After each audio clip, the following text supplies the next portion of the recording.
Corporación Inmanente. Presencia internacional en medios. Estamos de vuelta en este su programa Desde la Trinchera. Les recordamos que nos pueden mandar comentarios, preguntas, sugerencias a través de nuestra página de Facebook Desde la Trinchera. Entonces les comentábamos que tenemos en esta ocasión, en este programa, vamos a hablar sobre dos temas, y el primero de ellos es la tregua de Navidad de 1914. Este es un tema que se ha cubierto en diferentes ocasiones, en películas, en documentales, por la curiosidad, por el detalle de que las tropas alemanas y las tropas británicas dejaron de combatir porque era día de Navidad. Esto es algo que ya no se volvió a repetir en los años posteriores durante la Primera Guerra Mundial, y les vamos a platicar un pequeño preámbulo para que sepamos qué es lo que pasó. En 1914, en agosto de 1914, estalla la Primera Guerra Mundial. El ejército alemán y el ejército británico y francés, pero particularmente el ejército alemán, era un ejército de conscriptos. Entonces, regularmente todos los jóvenes tenían que cumplir un año de servicio militar y de ahí pasaban a la vida civil, teniendo un pequeño esqueleto, un pequeño cuerpo de oficiales y de tropa que eran soldados profesionales. Cuando estalla la guerra, comienzan las ofensivas a través del Plan Schlieffen, que implicaba invadir Bélgica para ocupar lo más pronto posible, llegar a París, y dejando un número simbólico de tropas para, aunque las tropas rusas avanzaran, el chiste era vencer al enemigo en el occidente. Entonces, avanzan las tropas, comienzan las ofensivas, y los alemanes no logran consolidar la ocupación a París. Los detienen en el Marne, y de ahí dejan de moverse las tropas para que empiecen a construir una línea de trincheras que ocupaba desde la costa de Francia hasta la frontera con Suiza. O sea, eran miles de kilómetros de tropas, de trincheras, y las tropas se atrincheran. Comienza una guerra de posiciones, comienza una guerra de desgaste. Ya era sumamente costoso el siquiera asomar la cabeza de la trinchera, iba a implicar que te iban a dar un balazo. Estos ataques que se muestran en las películas, a donde eran cargas a la bayoneta, pero del otro lado te estaban esperando con una ametralladora.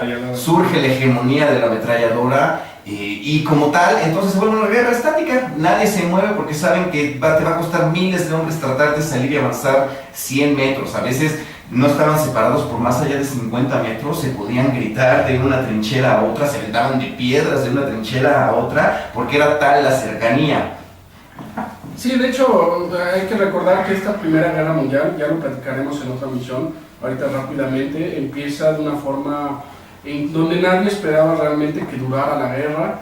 Los conscriptos piensan que es una guerra, o que es nada más una muestra de poder. Realmente no estaban convencidos de la guerra. Yo creo que ni los líderes imaginaron que iban a ser 4 años y que iban a dejar tantos millones de muertos. Y entonces empieza la ofensiva, se quedan estáticos ahí, y pues empieza algo que los oficiales después del evento les llamó la atención, es que empiezan a distinguir y ya conocían algunas de las rutinas de los de enfrente. O sea, ya sabían que a tal hora lanzaban morteros, ya sabían que a tal hora se asomaban, ya sabían que a tal hora intentaban rescatar a sus heridos. Entonces empieza una rutina, empieza a hacerse rutinario la vida en la trinchera, y pues se hace aburrido también, porque pues estás en un hoyo, no tienes nada que hacer, y pues los otros están enfrente también a 50 metros y no tienen nada que hacer. Y entonces se acerca la Navidad, llega la Navidad y empiezan los preparativos navideños. En este momento, por ejemplo, allá en las trincheras británicas, platicábamos que los altos mandos británicos y los altos mandos alemanes sabían o estaban conscientes de que el soldado raso, el soldado promedio, no quería estar en la guerra. Pues en realidad, ¿quién quiere ir a una guerra? Y como tal, comienza una campaña de propaganda en el que tenías que despertar el odio contra tu enemigo. Es de ahí de donde surge esta leyenda, este mito, de que cuando los soldados alemanes llegaron a Bélgica, ensartaban a los bebés con las bayonetas, o que les cortaban los niños las manos a los niños, o que también decían que les cortaban los senos a las mujeres. Esto con toda la idea de que el soldado raso británico odiara a su enemigo, porque en realidad en este momento como no había un convencimiento como tal. Entonces llega la noche de la Navidad, y la noche del 24 de diciembre de 1914, y los soldados británicos escuchan muy atentos que en las trincheras alemanas empiezan a cantar los villancicos navideños. Comienzan a cantar y comienzan a gritar ¡Feliz Navidad! ¡Feliz Navidad! Entonces los británicos en un principio piensan que es una jugarreta, que están tratando de hacer que bajen la guardia para que los alemanes intenten ya sea avanzar, ya sea un bombardeo, romper las líneas. Entonces en un principio estos gritos de Feliz Navidad, estos gritos, estos cantos que comienzan a surgir de las líneas alemanas son tomados con recelo. Luego termina la noche de Navidad y a la mañana siguiente las líneas están en calma. No hay disparos, no hay bombardeos de artillería, no se dispara humo, y como tal lo que sucede es que comienzan a asomarse los soldados alemanes. La ofensiva, la tregua de Navidad comenzó a través de los soldados alemanes, de los soldados prusianos, y de los reinos también era de Sachsen. Eran ellos los que particularmente tenían un sentido de Navidad así como que un poquito más profundo. Decían que en este momento la Navidad en Inglaterra no era tan popular ni era tan importante, tan celebrada como se celebraba en Europa, y particularmente con los alemanes.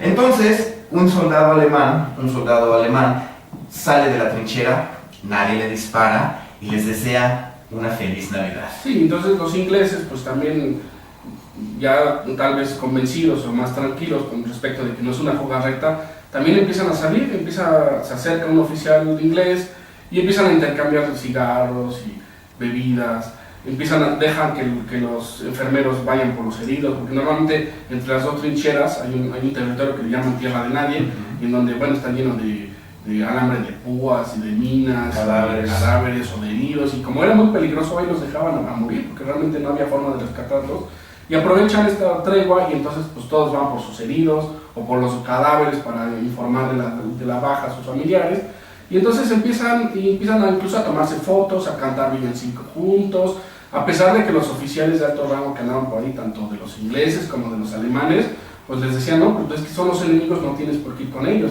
Pero bueno, empieza el ambiente navideño y pues es una fiesta realmente lo que sucede el 25 de diciembre de 1914, y entonces los dos enemigos pues están celebrando y se la pasan muy bien. En este momento los oficiales que estaban al tanto de esto eran oficiales de mediano rango. Creo que del ejército británico el máximo era un capitán, ¿no? Y este capitán se entiende junto con un capitán también alemán, y treguan o acuerdan que van a hacer una tregua hasta las 6 de la tarde del 25 de diciembre, intercambian regalos. Existe un momento en el que un soldado alemán le regala un Pickelhaube a un soldado británico, y el británico a cambio le da unas latas de carne.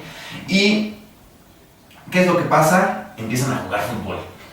Y después de que empiezan a jugar fútbol, hay muchas fotografías a donde se ve que un barbero alemán le corta el cabello a los soldados británicos. Y entonces esto es muy importante, esto es muy curioso, porque los oficiales de alto rango, o sea, de los comandantes de las divisiones y de los cuerpos de ejército, no sabían qué es lo que estaba pasando. Sin embargo, les empiezan a llegar los rumores de que hay un cese al fuego que nadie autorizó. No oficial. Exactamente. Y entonces, en este momento estaban en una reunión importante, iban a separar un ejército británico en dos, lo iban a separar porque el que estaba a mando de este ejército no era una persona muy competente, entonces le iban a quitar el mando y le iban a quitar la mitad de sus tropas, y empiezan los rumores. Oye, resulta que no están combatiendo, resulta que están conviviendo con el enemigo, resulta que están jugando fútbol. Y por cierto ganó Alemania. Entonces, ¿qué es lo que sucede? Este general regresa a las líneas, empieza a investigar, y sí, efectivamente se da cuenta de que habían llegado a una tregua sin que nadie se los autorizara. Termina el día de Navidad. Al día siguiente, que es el 26 de diciembre, siguen sin combatir las tropas. Entonces, este general comienza a hacer investigaciones, comienza a decir, oye, ¿por qué? ¿Quién les dio permiso? ¿Qué pasó?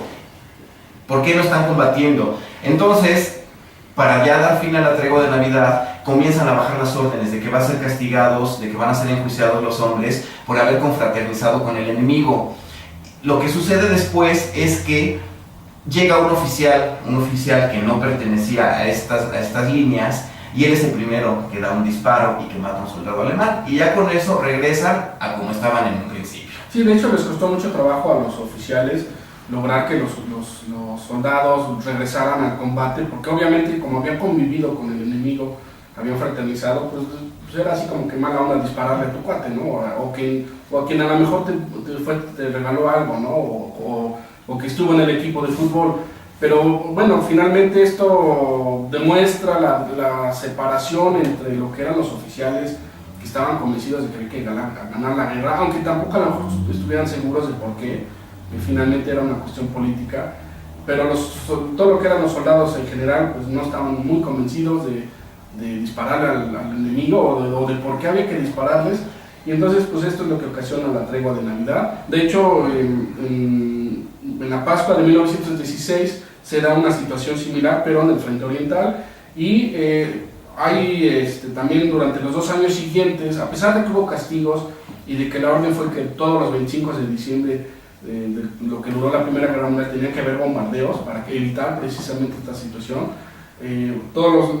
Hubo treguas informales en algunos sectores, incluso la artillería lo que hacía es que disparaba lejos de sus objetivos para que no hubiera ningún herido, y bueno, pues esto es algo que ninguno de los dos ejércitos pudo evitar que siguiera sucediendo, a pesar de lo cruento de la guerra y a pesar de todo, pues los soldados también necesitaban un rato de descanso y darse cuenta que el enemigo pues también era un ser humano de carne y hueso, que también vivía lo mismo que tú estabas viviendo, y que a lo mejor hablara otro idioma o que tuviera otra bandera, pero finalmente la guerra no estaban muy seguros de por qué estaban combatiendo, y de hecho la Primera Guerra empieza por una serie de circunstancias, una serie de alianzas que se dan por un asesinato de un heredero al trono, que bueno, que desata todo, aunque ya era una guerra que tenía que estallar, pero que finalmente muchos no entendían por qué estaban en combate. Entonces, bueno, pues es que mataron al archiduque, pues sí, pero ¿y eso qué hay? Eso fue en Serbia, ¿no? ¿Y yo qué tengo que ver, no? Entonces, pues bueno, eso fue lo que ocasionó la tregua de 1914. Bueno, pues entonces vamos a ir a un pequeño corte que nos están pidiendo. Los invitamos, no se acuerdan, a que lean Sven Hassel. En un ratito ponemos algún enlace para que lean por lo menos el primer libro. Regresamos. Corporación Inmanente. Presencia internacional en medios.